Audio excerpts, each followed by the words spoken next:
Hey friends, today we want to continue our conversation about ministry resourcing. I'm here today with Tom Rees, who leads our men's ministries in the PennDel Ministry Network. And Tom, tell us, what do you see as some of the steep hills that men are climbing today? Yeah, in the area of men, and especially men within our churches at that point, we just start with that, is that I think a lot of men today, we've called them to be born again, but to be honest with you, on Sunday after Sunday, I think they're bored again. And so really, I think we're boring people, and I believe that they're under-challenged. We need, a lot of times we play defense, and you know how difficult that is, and you're a Steelers fan, right? But anyway. Watch it, where are you going with that, man? But sometimes, we're spending all our time playing defense. So we talk about the things that guys struggle with. So, guys are struggling with anger, they're struggling with pornography. How do I be a good father in my home? How do I handle all the things that I'm juggling in life and my schedule? But in the end, I don't know if we're calling them to live a missional life that lives like Jesus has called them to live. So unpack that a little bit. So I'm a typical guy, bored on a Sunday morning. And you know what, really, in some of our church contexts, just visit the music. And it skews a little bit more toward the feminine and the feeling side. How do we build bridges there? Yeah, I think that's huge when you work through that. So what's the masculine context of your church? So a lot of our churches, you come in and sometimes they're decorated and they look beautiful, but they're more decorated for maybe, it has more of that feminine feel to it. I've had pastors that have talked about, hey, we're going to go into a building program, and I tell them, hey, take a look at Appalachian Harley-Davidson. Take a look at their showroom. Look at how they build, and they build a place and a space that's comfortable for men. In addition to that, when you come in, what kind of music is playing? Sure. Is it energizing music? Is it, just in terms of, is it all female vocal singers? Is there anything with energy and pop and sizzle? What does that look like? Sure. And then, of course, you get to the point where let's all hold hands, and it creates an atmosphere that I think that can be really, really, it makes guys feel like it's not comfortable. So let's build a little bridge here between the PennDel Ministry Network and the local church. How can the local church utilize us to resource their outreach to men, their men's ministries? That's really good. So we've tried to do a couple different things that really connect well with where guys are at. And one of those things is our men's conference, and it's going to talk about strength. How do guys become strong in the Lord, strong in their homes, strong in their workplaces, and sing. What's going to happen is through the course of that time, there's even exhibit areas that are set up with people that they're putting a lot of energy into helping ministries throughout the year. So for instance, one of them is Mentor with Jamie Holden. Jamie does spring events and Mentor ministries. He does a Mentor Guy podcast. And so with this, we've got churches that are using the Mentor Challenge books and using them in their local studies. And so he's a U.S. missionary that works alongside our men's ministry here in PennDel. We have Dwayne Goodling, and Dwayne's bringing men's all over the world, and him and Pat Summers with Think Missions and missions teams, and trying to get guys kind of motivated for missions, and not only that, but Life for the Lost, and how do we connect with that. On the national level, one of the things that we've got is if you go to the PennDel website, we link to it, but there's studies that are available to help churches in their churches to be able to kind of work through different themes. Like for instance, I talked about anger and handling that. I think that there's a lot of guys that are dealing with a lot of emotion on how do they work through some of the things that they handled growing up.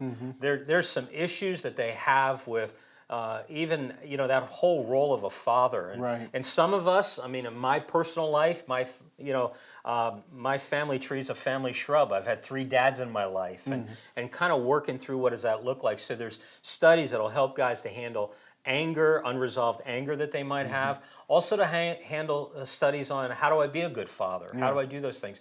These are free, downloadable resources that churches can utilize within their circles. So I'm pastoring my church, and I send my guys, maybe 10 or 20, 30 guys go to the network events or the man tour events, but I want to sustain ministry in a masculine context, ministry to men. What's hot now? What can I do that will excite or engage the men in my church? Well, you got to know the context of where you're at. Sure. For instance, in some of our areas, you pastored in New Stanton and Uniontown, and in those areas, how do you create energy with guys? And so, the whole thing is create, capture, and sustain. Let's do that again. It's create, so you're going to create momentum. How do you create momentum? So I would say even before the men's conference, you create momentum with some different activities with guys. Okay. So, hey guys, we're going to go skeet shooting. Yeah. Okay. That's you get a bunch of guys. You can get guys to go skeet shooting in that neck of the woods. Yeah. A lot easier than you can go to a men's conference. So we're going to create an event that guys are going to come to. We're going to do a wild game night, whatever that might be. Okay. And so that's the energy. You're going to collect and create the energy. And then capture. And then you want to capture that. So that's where you say, hey guys, let's go one step deeper. Never do an event without inviting guys to something else. Yeah, right. And so churches do this all the time. We have Sunday services on Easter that are our best attended services normally throughout the year. And then what happens? We just, hey, come back again next week. You got to have something for them to come back to. Right. It's the same thing in men's ministry. Yep. So you do a big event and you say, hey guys, we're launching this. Yeah. You've created the energy, you've captured it. Now, with that, how do you sustain that? How do you take that into some ministry that kind of moves them along? So what kind of mentoring do you have? Right. How are you going to work through that? Right. And so Chris has done a great job with the guys in Athens, and a lot of our guys have done that same thing there. So there's a men's ministry conference coming up, and that's the weekend of October 18th and 19th. 18th and 19th. And it's going to happen at Christian Life Assembly in Camp Hill. And so in addition, let me mention this, that if you run a halfway house, a men's home, a recovery center, we want you to bring your guys to that. Let us know. We will comp them. We'll pay their registration. We'll feed them on Saturday for lunch. We want those guys in that event. We want to see lives change. So bring your guys that need to be filled with the Holy Spirit. Bring your guys that need Jesus. Bring your guys that need to be excited about the Lord again. Because again, I think that sometimes we just call guys, we don't call them to higher purpose. Yeah. And this gives them that opportunity. Guys will come back from this fired up and ready to go. Nice. And so we want to connect. Anything I can do to help you. Sometimes churches have said, hey, can we just sit down and talk with you about how do we get our men's ministry geared up again and what that can do. So brainstorm, think through. One of the churches here, River of God, did an event, and they were like, hey, we do this Saturday breakfast and we get some guys out. That tends to get a lot of guys that are older out to that kind of a thing. I said, what can you do to help create something with some more energy?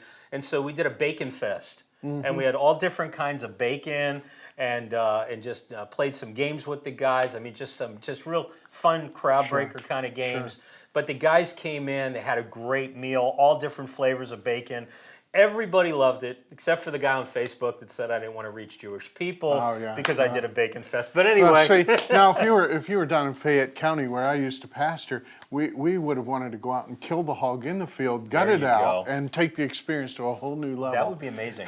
That would be amazing. So, PennDel Ministry Network, we're all about resourcing your ministry, your local men's ministry, and if we can be a blessing to, if Tom can be a blessing, you can see that that he has quite a repertoire of ideas and coaching skills, and we would love to connect with you and see you take your men's ministry to men, to another level. Hey, God bless you. It was great spending some time today. Have a great day.